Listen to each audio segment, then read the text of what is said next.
Hey guys, welcome back to today's video. Today is Tuesday, December 14th, 2021, and before we get into this video, I do want to say that I have been pushing back a little bit on the amount of videos that I've been releasing over the past 2 weeks. This is primarily due to the fact that I just actually finished finals today. I can tell you, first of all, I know a lot more about politics and presidential elections than I do about probably any other topic, including Latin, which I had my final today this morning. That did not go well at all, but now we are officially at the end point here. I have a final paper due tonight, which I'm going to get done, and then I am officially off until January 23rd. So we will have a pretty good amount of time together over the next month and a half. But looking at today's topic, we are going to be primarily focusing on an election that isn't 2022, but of course is 2024. If we're not talking about 2022, what are we talking about? Well, it's almost always the presidential election, and there's a reason for that. Now, there hasn't been as much circulation about potential Democratic primary challengers to Joe Biden recently as there was earlier on in office. Joe Biden pretty much seems to be the president, while unpopular, is the one that the Democratic Party seems to be corralling behind. They don't really want to primary a sitting president for many reasons. The factor of the incumbency is absolutely real. There's a reason why Donald Trump almost won the election back in 2020, despite his approval rating being at such a negative point. And there's also a reason to point out that Donald Trump was the first president to lose re-election since George H.W. Bush when he won his first election in 1988. Before then, you have to go back to Jimmy Carter, but it doesn't actually occur that often. Not many presidents have been defeated, and in most cases where they end up being out, it's because they're forcibly removed because of the two-term rule, or they choose to leave on their own accord for presidents before the amendment was put in place.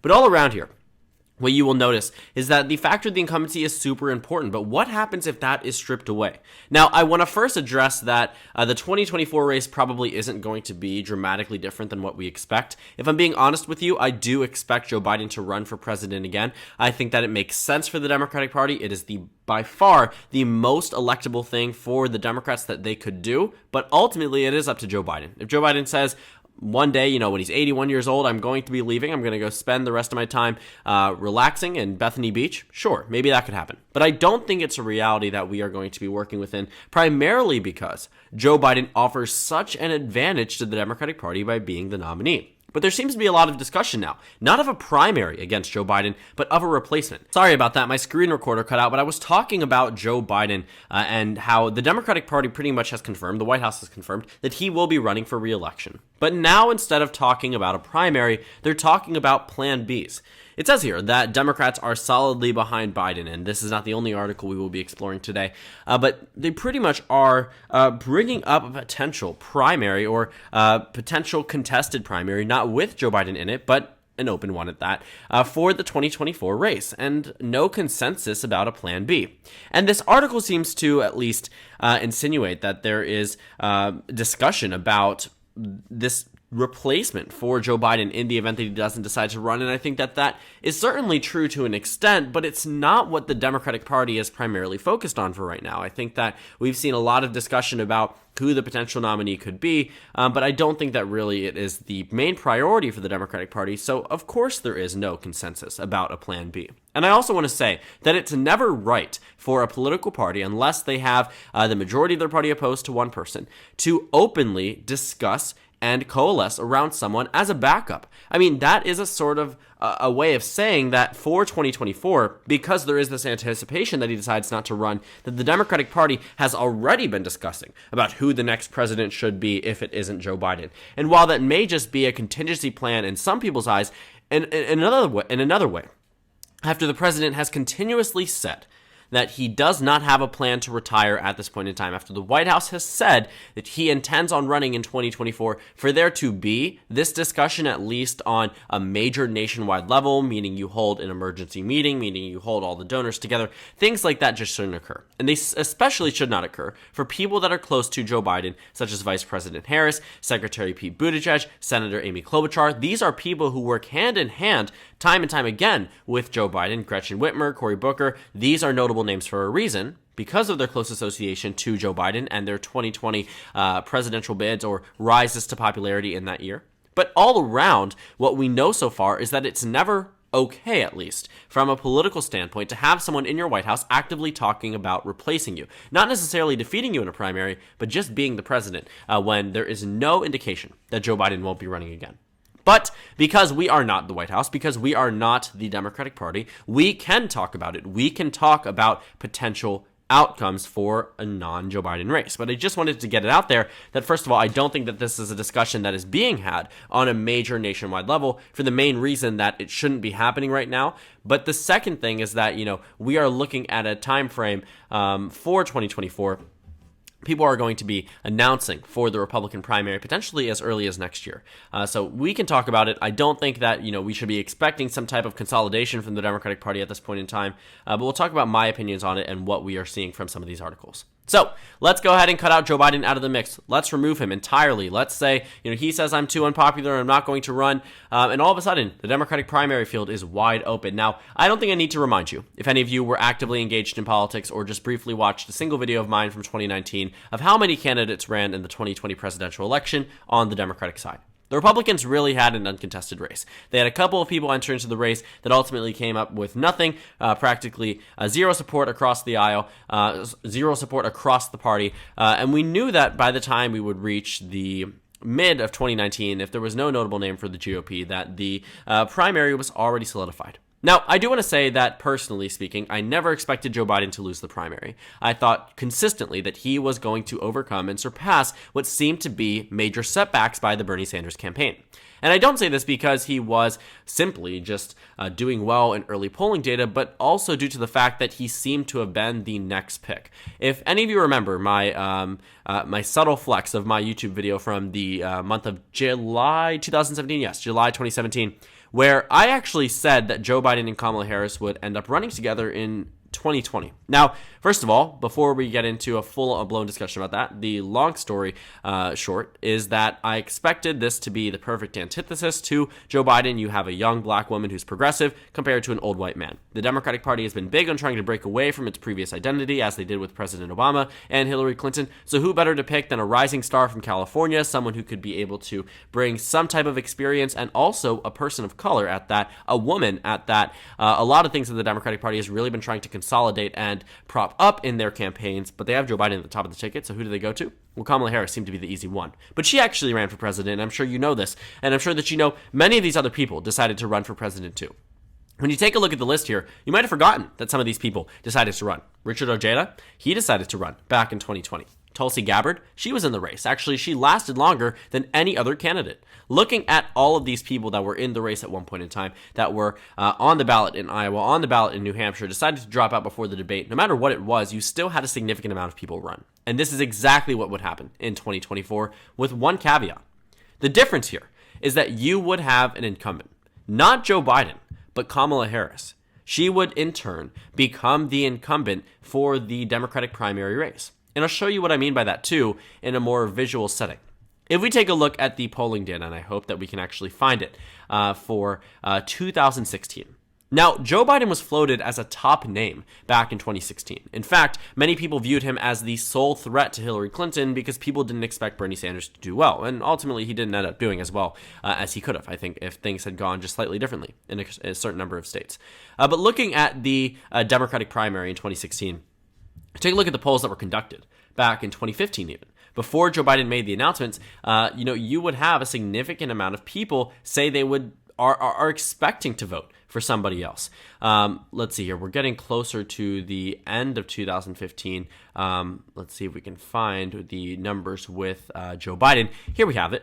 Hillary Clinton was the front runner because she was the top name from 2008, ran on a presidential ticket before, whereas Joe Biden, had not nearly gotten as much traction as Hillary Clinton. But just on the basis that he was the vice president, because I'm telling you now, there were other senators that decided to enter into the race from larger states than Delaware. But the reason why he did so well, at least in comparison to other candidates, is because of the fact that he was the vice president. And looking at the numbers here, now this is October 2015, leading in, this is getting earlier and earlier, so you'll start to see the numbers dissipate. This is before Joe Biden ultimately ends up saying, I am not going to run no matter what. But you see here that he's still getting a consistent 20, 22% of the vote, 21% of the vote, and just had these numbers solely on the fact that he was the vice president. And you place him up against a non-Hillary Clinton ballot, and there you have it. Joe Biden takes the lead. So you'll know that if there wasn't a super major name for 2020, that Kamala Harris should be set. But that doesn't mean that people won't challenge her. Looking at this list from CNN, they have about 11 Democrats they think could end up replacing Joe Biden in 2024, and I do agree with it to an extent. If Kamala Harris decides to run, I don't think that Pete Buttigieg will. I think that will sever their ties within the White House, and Buttigieg is young. So is Harris, but she's the vice president and he isn't.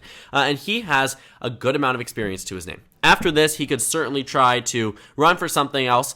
Probably not a statewide office in Indiana, to be completely honest with you, but might be able to do well on another type of position. Maybe a congressional race. Work your way up in Congress. Eventually become some type of notable name further than just Secretary of Transportation. And then move into the presidential field again. I don't think he'll run in 2024 against Harris. And I don't think Elizabeth Warren will this time around either. I think that while her name is just the progressive, not Bernie Sanders name, I also think that she is going to be exiting out of the race on the issue of age, the same way Joe Biden would be in this case. Amy Klobuchar might. I really think that she is more of the same with Kamala Harris at this point in time. Harris definitely was much more progressive back in the primary stage, but that just doesn't seem to be the case right now because, of course, she does have to shift and pander, as all politicians do. But looking at this, I don't think that she would be seen as this centrist, middle ground opposition candidate as Hillary Clinton was viewed in comparison to Bernie Sanders back in 2016. And the same way Joe Biden was viewed back in 2020.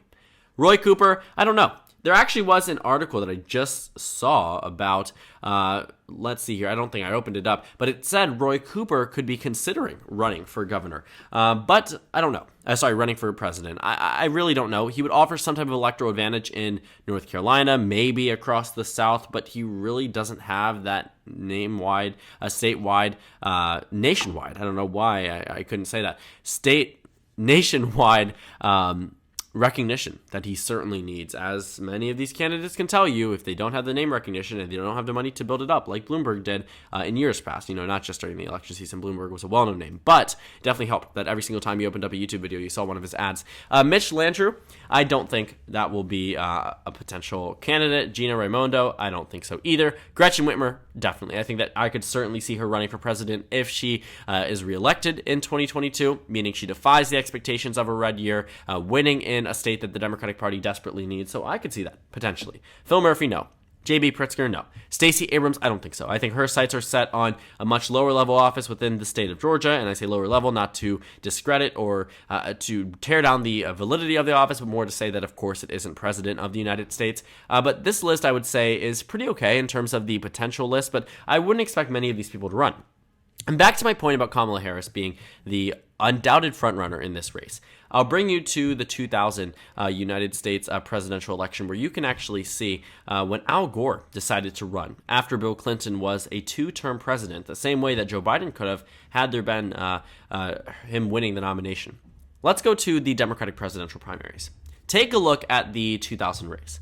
The reason why this race was so solid for Al Gore was because of the fact that he was the incumbent, I guess, just by association, the incumbent in this race. Because he was the incumbent vice president, people treated him as if he was the president. And at that point in time, there wasn't a Hillary Clinton running for president. She, of course, probably was thinking about it at some point in time, ended up running for Senate, but she did not run for president of the United States at this point in time. I think she certainly could have challenged Al Gore to an extent, but again, I think that the voters back then were a little bit less inclined to vote a certain way, which we will not get into discussion here.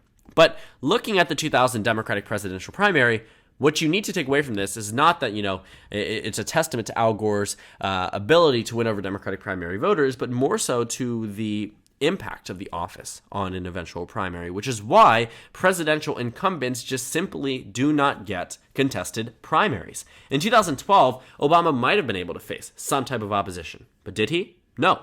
The next person who performed the best state nationwide was a candidate who received 1.7% of the vote. In 2016, of course, it was contested because it was an open race. But in 2024, while it may be an open race in this scenario, it's not truly going to be an open race. There will be some type of incumbency factor that we otherwise weren't going to expect had this been a complete, Donald Trump winning re-election year, and now we're back into the primary stage. Things are very different in this reality in our reality, where Kamala Harris is the vice president of the United States. So of those on the list that we have discussed. And we're not going to go into the decline to be candidates because we'll talk about that at a later date. We'll talk about, why that's not always true, but that is not the topic of today's video. I do want to say that the main takeaways you should be taking from here is that it's probably going to be Biden. I think that is something that I really wanted to hone in earlier on in this video. The second thing is that it's probably going to be Harris, if not Biden. The thing is, voters love their incumbents. Voters love people who have already been elected because they trust them, right? You already know how to win on the presidential level, so why try something new? Now, Kamala Harris probably won't get as much credit for the 2020 victory, but she was still on a winning ticket. As much as people on the Democratic side might want to attack her for having to drop out because of mismanagement of spending or falling out of popularity with voters, at the end of the day, she's vice president and all of the other candidates simply aren't. And that will be something that will help her in 2024. I think I've seen a lot of people really dislike Kamala Harris on the fact that they don't seem to believe she's a likable person. But in a primary, you only have the most excited, the most engaged voters on a certain political party, especially in the Democratic side, and they will likely vote for the person that they know and they are comfortable with. And I think in many cases that will be Kamala Harris. While they may not have backed her in the Democratic primary, they also didn't back Joe Biden in 1988, and they didn't back him in 2008. And here they were in 2020, completely backing him against Bernie Sanders. Joe Biden won over 60% of the vote, was getting over 60% of the vote before COVID hit. So keep that in mind. All around here, I think we should be looking at 2024 through a different lens than what we're used to. I definitely think there are some very predictable outcomes, and I think the ones that we've been discussing for quite some time now are definitely going to be much closer to a reality than any type of speculation we've seen, just simply because it doesn't seem to be a Joe Biden or Kamala Harris non-race. I think there's certainly either one of them is going to run, and I think Joe Biden is more likely to run than anybody else that we've discussed today. So thank you guys so much for watching this video. Make sure to comment down suggestions below. Subscribe on the left if you haven't already, and check out the Instagram and Twitter. At the bottom left of the screen, there's also a Discord server for you to go ahead and join. On the screen, there's a video you can watch, and then a playlist for my 2022 election analysis videos. Actually, let's make that 2024 election analysis videos. We're talking about that, so let's go ahead and do that. Again, thank you guys so much for watching, and I will see you all later today.